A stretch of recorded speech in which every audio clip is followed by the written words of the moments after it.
Welcome to our Life Stage class. Good to see you all this morning. We're going to continue our series on Love Your Church. Come on in, grab a seat if you're coming in. All right, well, this morning we are going to wrap up our series. So this will be the last week of our Love Your Church series. And we're going to be discussing some of the more forward-moving, or you could say outreach or outward-moving pieces of our ministry here. And so that will be some of what we engage in here this morning. Let me see here. There we go. All right. So let me start off with connecting this to kind of what we've been talking about for the last several weeks. Then I'll pray, and then we'll jump in here as we get a few more people here. So our church wants to be a healthy church, a church that is on mission, that's accomplishing the purposes of why we are a church. There's something that we've said often. In fact, it's our vision statement, okay? Our vision statement. Does anybody know our vision statement? Could anybody tell me our vision statement, just like offhand? So our mission statement is to make disciples of Jesus Christ for the glory of God, okay? Our vision statement is to raise up and to send our own to start churches in Indonesia, Utah, and Atlanta, okay?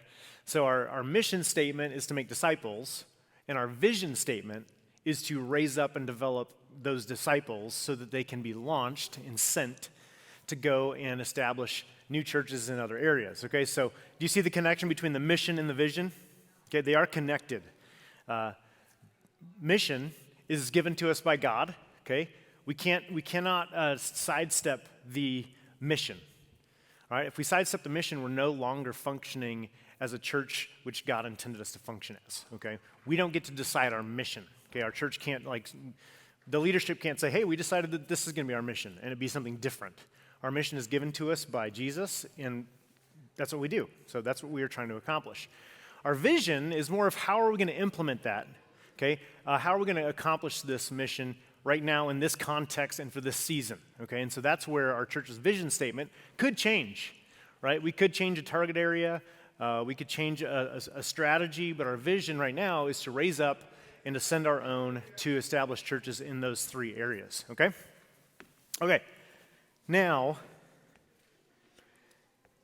the mission of the church of making disciples implies that there are more and new ones being made, okay? So when Jesus said, go and make disciples, okay?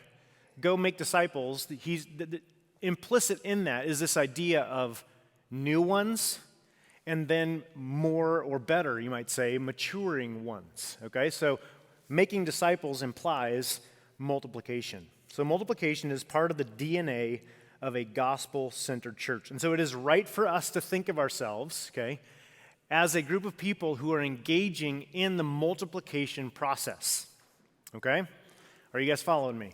We're good?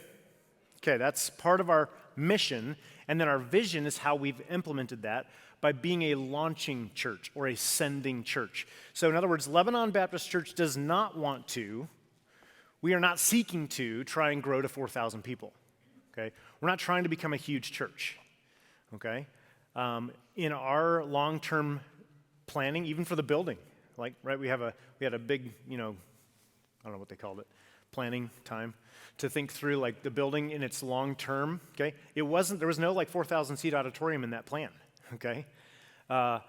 In fact, our vision is that we would maybe fluctuate between, 200 to 600, 650, and we'd be able to fluctuate back and forth as we launch people and as we start new churches, okay?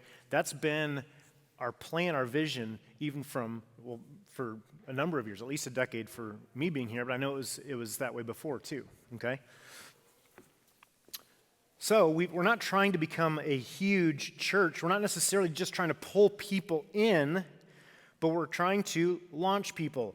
One person said it this way, the health of your church is not dependent on your seating capacity, but on your sending capacity. Okay? So it's not about let's get a whole bunch of people in and keep them. It's let's get people in, train them and develop them, and send them, deploy them. And that doesn't necessarily have to mean you're deployed as a church planter or a church leader. You might be being deployed just in ministry amongst yourselves or ministry in other churches. There's all sorts of ways in which that can look, the deploying of people. Okay? So it is right for us to consider ourselves a launching church or a sending church or a launching platform. However, today, I do want to show you how in some ways we also want to be a destination ministry. And you say, what do you mean by destination ministry? Well, we want to be a place that not only are people sent from, but that people do come to for training, for development, for further impact on ministry. Okay? Part of being a healthy church is not just that we want to send people out, but we have a desire to see people come here to learn and to grow, be trained and developed, and then sent out with our mission and vision, okay, with the DNA of what we're doing here. So here at LBC, we have a staff, and as a staff, in the last several years, we've been focusing and trying to strengthen on developing a more robust leadership development program and training system. If you remember, I think probably 3 or 4 weeks ago, I spoke specifically on our leadership development processes that we have in play. We have several different structures, several different pathways to help people come in and be developed as leaders. Okay? It's absolutely crucial, as we discussed a few weeks ago. Okay? However, training up leaders cannot be done in sort of a vacuum-centered manner. It's not just that we go, find a leader and say, okay, come here, let's develop you and focus on you, apart from body life, apart from just what's going on in the church. It's got to be part of that, okay? We cannot expect that every one of our church members is also seeking to become a deacon or pastor, okay? Like every one of you needs to become a pastor or a deacon. That's not necessarily true. Now, the qualifications of a pastor and deacon are actually the same qualities that Jesus commands of all believers. So it's not like there's some, spiritual level you got to get to. At the same time, not every person has those desires or is seeking to be in ministry in that way. So our church body needs to be a body that is active but healthy. Okay, engaged in gospel commission work. But not just engaged, but strategic and planned. Okay, it will involve both organic ministry, but also more cultivated, pointed ministries.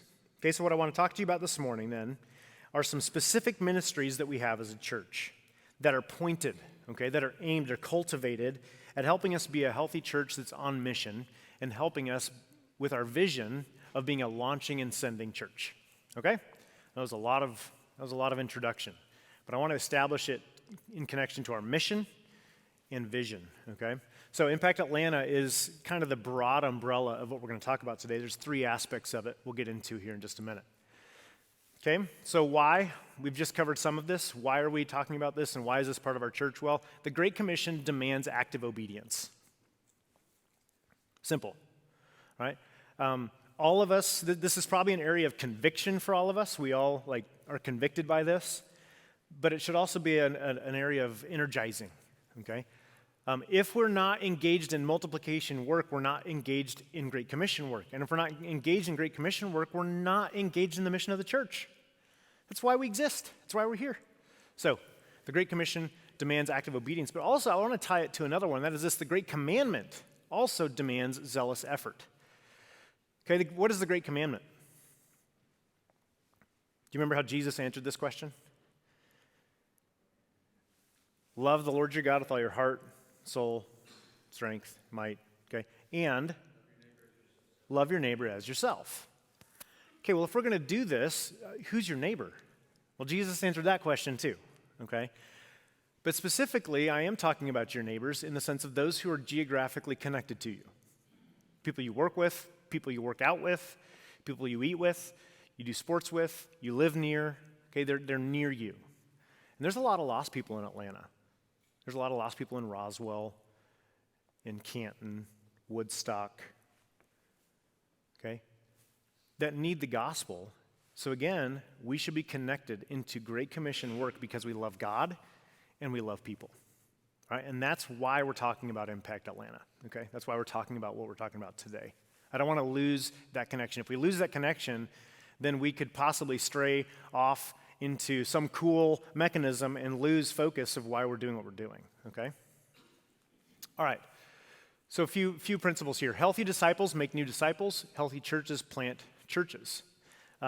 So my wife and I, we enjoy gardening. She's the one that does most of the gardening, and she thinks about it and plans it and all this kind of stuff. I just do more of very simple tasks. She's here. So she does the majority of the work. Well, recently, so we've been planting these seeds, and we started all these plants like from seedlings, and we made all these little soil blocks and put seeds in them, and it takes like weeks, okay, and even months to see these seeds begin to grow up and all that. Well, you can't take those seeds and just throw them out and plant them in the ground. You actually have to take them outside for periods of time. You got to take them out for an hour one day, and you bring them back in. Then the next day, you take them out for a couple hours, and then you bring them back in. We have the kids, every time they walk by, they rub their hand over the top of the plant so that they can, get used to wind, because if the wind comes in and blows them over, they just wilt and die. So there's lots of thinking and processes for how to get this little seedling plant to be able to go out, be planted in the ground, and thrive in its soil and context. A lot of what we're going to talk about today are processes that we have to help people and individuals come into our church, grow, be developed, but then be deployed in ministry, okay? And it's not just a real quick, here, go jump out there and go become a pastor, or go do church planting, or, go run this ministry. It takes time, it takes development, it takes practice even. And so we want to have a culture here, a greenhouse, you might say, in our church where people come, they grow, they're developed, they get practice, they get to try things, experience things, work at things, rework things in ministry and get experience that way. All right, so let's talk about Impact Atlanta and what's all in that. So again, Impact Atlanta, Plant Atlanta, and internships. These are the three things we're going to talk about. The first one is a little bit more of the umbrella, okay? Plant Atlanta and internships are really overseen by the Impact Atlanta ministry, but we'll talk about all three of these. So what is Impact Atlanta? Impact Atlanta is a ministry of LBC that seeks to assist and implement its long-term strategy for church planting. Okay? You can probably see that on the banner out there. If you walk out there, there's a banner that talks about our long-term strategy for church planting. Impact Atlanta is a ministry of LBC that seeks to do that. Okay? Now, Impact Atlanta right now is really, it's just a title, right? And it's got a few people that particularly are working with it. Kyle and CC Emerson and myself, we've put a little team together and we work together. There's other people that we've had come in and speak into this and help us with this. But we're just seeking to develop a strategy and plans to be able to implement a long-term strategy for church planting in the Atlanta area. Okay? Part of the reason we did that is because we're seeing long-term effects and results of church planting going on in Utah, which is pretty awesome. They're beginning to have a family of churches that's being established. They're beginning to see, you could say, multiplied impact and effort that's going on. Also, we sent people to Indonesia, and they've got teams in Indonesia, but we really didn't have anything going on in Atlanta specific from our church. Okay, there were churches around us, but we weren't doing anything specific in our own area. And so we began about 3 years ago to really begin to focus in on research, trying to find out, okay, where would we do a church plant? What churches are planting churches? Are there networks going on? And so we began to kind of just do some behind-the-scenes research. We met with a lot of pastors. We met with a lot of different church planting groups and just began to establish some ground floor work for Impact Atlanta. Okay, so we're still in process with this. This is not it's not like it's a high-octane machine. This is just our church trying to do the Great Commission work, okay? So Impact Atlanta is that. Let me go back real quick. Let me talk through this a little bit more. So there are two phases with Impact Atlanta that I want to inform you about. So phase one involves three things: fostering partnership relationships with other like-minded ministries who also want to engage in the same long-term church planting strategy. Okay, so there are other churches in the area that have a healthy vision of church planting, okay? They see the great need of establishing new churches to reach new people in our city. And whether it's church planting or church revitalization, they see the need, they're burdened about it, and they're seeking to accomplish the same goals. So we are trying to foster partnership relationships with other like-minded ministries. Phase 1 also involves hosting Plant Atlantas, which we're going to talk about in just a minute. Okay, Plant Atlanta weeks to serve new and existing church plants. Okay, Phase 1 then also thirdly includes hiring and investing in interns who will be future ministry and church leaders with high impact, who also help facilitate Plant Atlanta and outreach at LBC. Okay, so that's Phase 1. That's kind of what we got going right now. All right, so we're fostering partnership relationships, we're hosting Plant Atlantas, and we hire and we invest in interns who can then be developed as ministry leaders in service within Plant Atlanta, but then also outreach at LBC. Phase 2, which is kind of just starting in some of its work, but it's not fully seen yet, is assisting LBC and its strategic partners with outreach into their communities. So one of the things we're looking into is we're helping Tim Pulver with Ball Ground. And we're saying, okay, how do we help Tim reach Ball Ground? How do we understand the community there? Okay, can we get into the community? Can we understand what's going on in the school systems here? Can we understand what's going on in the local community and really assist Tim Pulver so that he can know best how to engage with Ball Ground and how to help his church do ministry in Ball Ground? And so Impact Atlanta will be assisting in that way to try and help him with that. But then also we're trying to do that with Lebanon, all right? How does Lebanon reach into its local community? How does Lebanon better connect and serve our community with the gospel so that we can have a greater impact in our area? So then also, with Phase 2, providing high-impact service opportunities to the church by bringing them into connection with their community. And then thirdly, providing coaching and assistance to new church plants and their pastors. Okay, so we've talked to several former church planters and church leaders and asked them, hey, would you be willing to come alongside and kind of almost as a consultant or as a coach and help with church plants and help with these church planters? And we're fostering these partnerships and these relationships with these men so they can come in and help us have strong church plants when our church does plant, okay? So we are engaging in some of these things even right now with Tim Pulver, and then some of these things we're beginning to try and even get connected in with, like David Huffman. If you remember over Marietta, he started just right around COVID. These are some of the things that we're trying to build in and have as a ministry from Lebanon so that we're not just saying, hey, we want to launch you, see ya, and then they go, but we're actually helping them along the way, and also it will also help us as well. Does that make sense? Okay, so that's Impact Atlanta, Phase 1, Phase 2, and I know I'm flying through this really fast, but I'm just trying to give you an idea of what some of the things are that we're doing. Now, underneath Impact Atlanta, then, we have what I've referenced as Plant Atlanta. Now, you say, what is that? Is that the same thing? Is it different? Well, it's different, and it's a different name. Most of you are probably familiar with Plant Camp. How many of you are familiar with Plant Camp? Okay, yeah, so most of you are. So Plant Camp was a ministry started in Salt Lake City, along with Gospel Grace. It started the same year that Gospel Grace got started, and it was basically a camp experience for teenagers to come and assist church plants.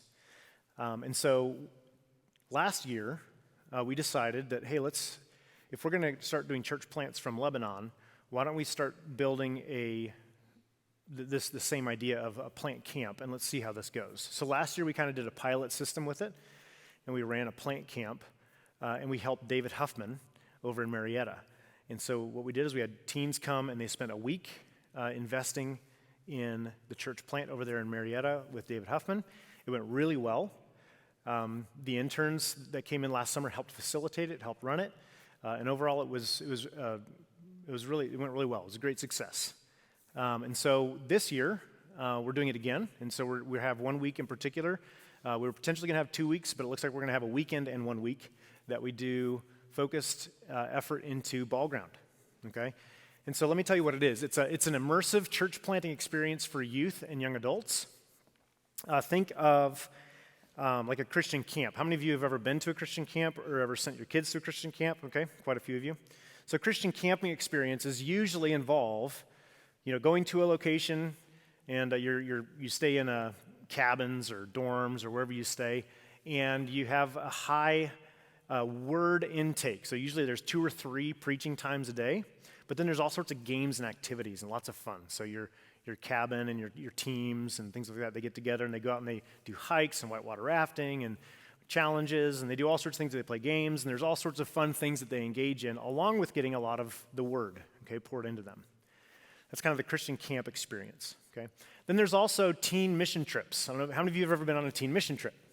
Okay? All right, so quite a few of you have. So typically a teen mission trip, the church, they get their teens together and they send their teens to go assist a missionary that they know, whether it's an inner city ministry somewhere in the States, or maybe it's in Mexico, or they go to some other place cross-culturally, and they usually help a church. They help a church plant, they help a missionary with running a VBS, or doing some type of outreach, or some type of building project, or cleaning projects, or painting, or development. They do something to assist that particular ministry with its long-term goals. So what we've done with Plant Atlanta is we've kind of blended the two of them. We've taken the church camping experience and a mission trip. We kind of brought them together, okay? So the teens or the young adults will come, and they stay here for a week.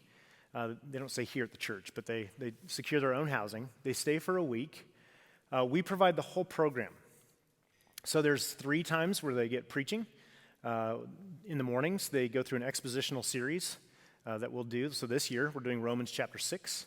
So we'll teach through Romans 6 with them. They'll break up into small groups and discuss that. There'll be workshops in the afternoon that are based on church planting philosophy. Why do we need to plant churches? What is the gospel? How do I share the gospel with my neighbor? How do I share the gospel with somebody who's rich? How do I share the gospel with somebody who's poor? Does the gospel reach every demographic? And we'll do different philosophy sessions that are connected with church planting. And then in the evenings, we kind of have heartfelt preaching, like they might get at a camp, just pointed right at the heart, trying to get them to love God more and to fight sin more personally. Okay, so those are kind of the word elements of Plant Atlanta. But then instead of going out and going whitewater rafting and playing games and doing team stuff, they actually help the church plant. And so they'll spend hours every day canvassing. They'll hit the streets. They'll just go saturate neighborhoods with information about the church plant. They'll help the church plant do service projects in the community. They'll reach out into the community, and they'll be, whether it's a trash cleanup for a park, or whether they're helping build something or paint something. They'll do outreach in the community to help bridge the relationship between the church plant and the community. Okay, and so they're serving. But then they'll also do outreach in proclamation events too, whether that's some type of an outreach that the church plant wants to engage in, where evangelism is a part of it. And so with Plant Atlanta, you kind of get a mixture of this camping idea and a missions trip, and the teens come in, they spend a week doing that, okay? Now, someone has to do it, though. Someone's got to run it, and that's where the interns come in. And so we'll talk about the interns in just a moment. I think I've got one more slide here. Yeah, so I wanted you to see this. This is kind of the strategy of Plant Atlanta in terms of its outreach, okay? The teens engage in 3 things all week long. They either engage in informing, serving, or proclaiming. Those are the 3 prongs, or the strategy, you might say, of how they invest within the church plant. So this summer, when the group goes to ball ground, I think we've got 50 teens coming in. Right now, the plan for the summer, we've got some coming in, I believe, from Michigan, as well as we got some from Roswell. We got a couple different churches sending teens in. I think there's 3 in the Atlanta area going to be sending teens in, and we got 1 from out of state.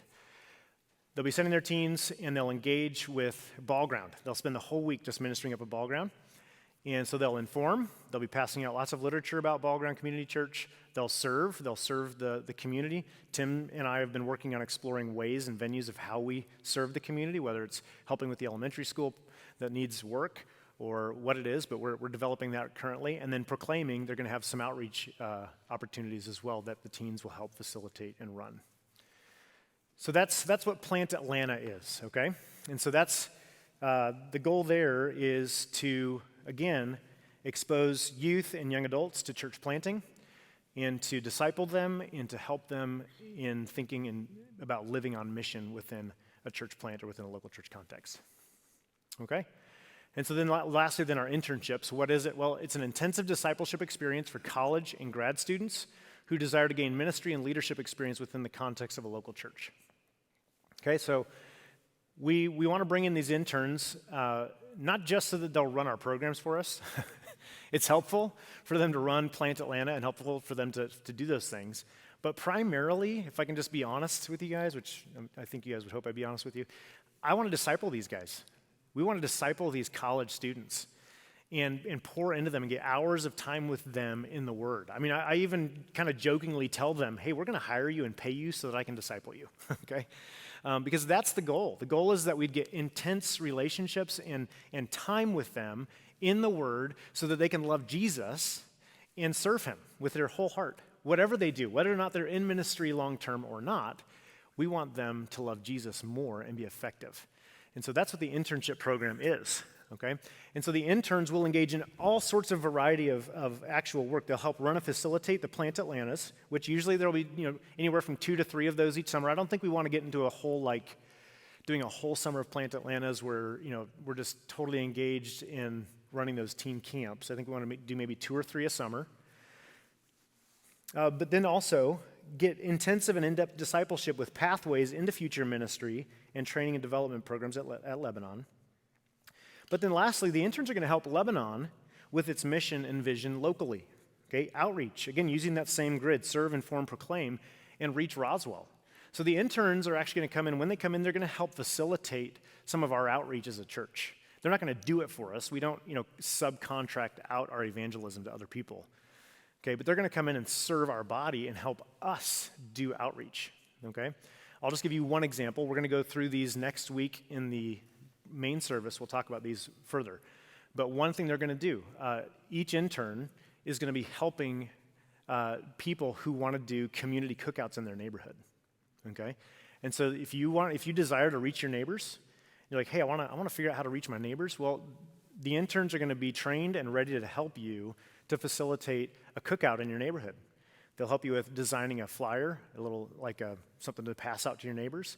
They'll help you with menu. They'll help even bring people from our church to your house or to your community center, wherever it is that you're going to be doing the cookout, to help just bring people so that there's more of just an influence of people who are all on mission, okay? Again, to serve and to reach neighbors. And so that's one of the things they'll be doing. And so there'll be several cookouts throughout the summer that they'll be helping facilitate, and they'll make sure everything's ready to go, and they'll help you do that. They're not going to do it for you, but they'll help you do that. That's just one area of some of the ways in which they're going to help our church be on mission to reach our areas, to reach our neighbors. Okay? All right, that's the interns. By the way, we have 8 interns coming this summer. We've got 4 guys, 4 girls. Last year we had 5, and so this year we have 8, and next year we'll probably go back to 6 or 4, okay? But this year we have 8, all right? Okay. Real quick, before I get into this, there's tons of ways you're needed.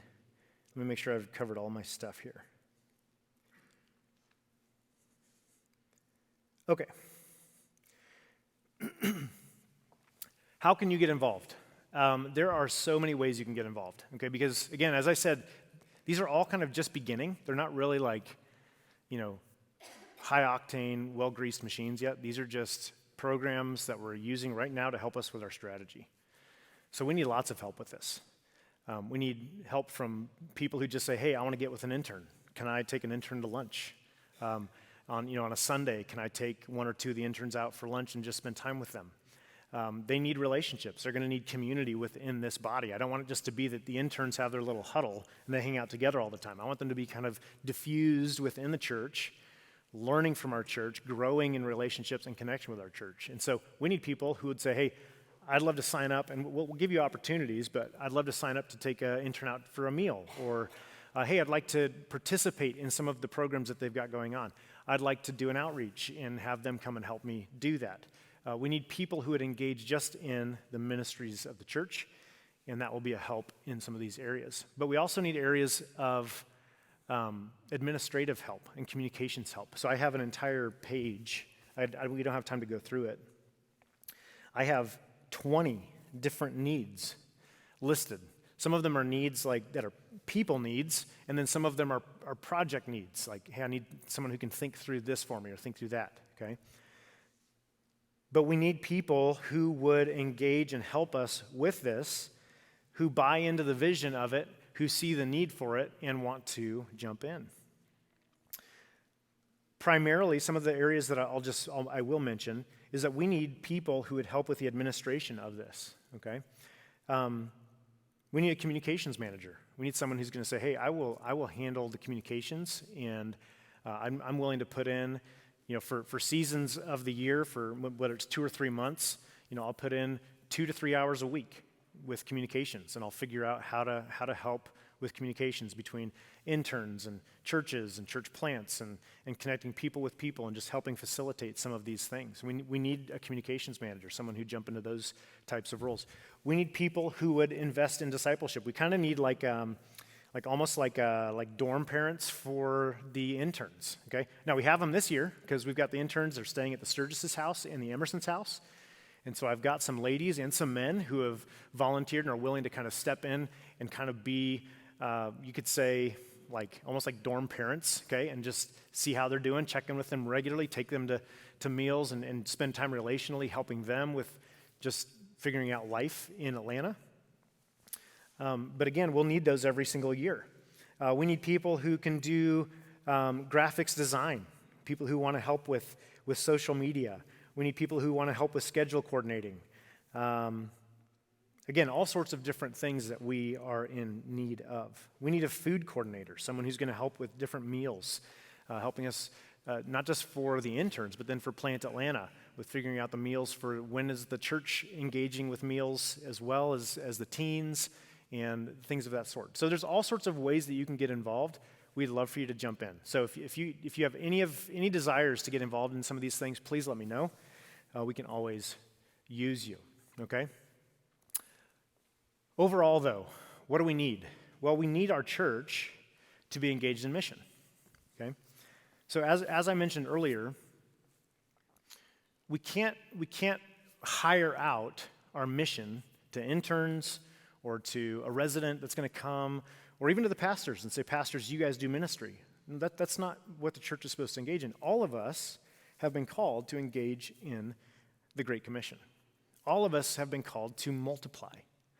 And so what will help facilitate great mission endeavors, whether it's Impact Atlanta, Plant Atlanta, whether it's the internship, whether it's Ball Ground, whether it's Marietta, okay, or even Indonesia and Utah, what's really going to drive all of that is if our church, as a church, embraces the mission of Jesus Christ. Okay? If we're all engaged in it, then we have a culture. We create a culture of multiplication, a culture of discipleship, a culture of leadership development, of service. That's what's crucial to make something like this actually function. Okay? We can't just have little pockets of people that are engaged in mission. Our whole church has to do it. So the culture of a church can be directed by its leaders. Okay, Brian can get up here and say things. I could get up here and say things. We can say things. We can try to even direct it and get in and get people to move and do things. But here's the thing. It's established by all of the church's habits. It's going to be established by every member engaging in Great Commission work. That is what creates an atmosphere and a culture of being on mission, okay, of our church actually accomplishing its purposes. So the number one way that you can get involved is by, 1, walking in the Spirit, okay? And 2, while walking in the Spirit, engage in Great Commission work. Be about multiplication. Be about sharing the gospel with your neighbors. And if you don't know how to do that, then you seek out and you pursue instruction. You pursue training and equipping. We have opportunities. We have venues. But you got to engage in it, okay? Don't lay passively back and expect someone to come put a hook in your mouth and pull you up, okay? You've got to intentionally say, I want to do this and I want to be a part of this, okay? That's how you can get involved and help in a really big way, okay? Now I'm going to pause. I'm going to stop. I want to see if we got questions. I know I just flew through that. That was a lot of material. You probably have all sorts of questions, and that's okay. I may or may not have all the answers, okay? But I want to at least walk through with you some of those questions. So do we have any questions about Impact Atlanta or Plant Atlanta or the internships and how they even function and fit within our church?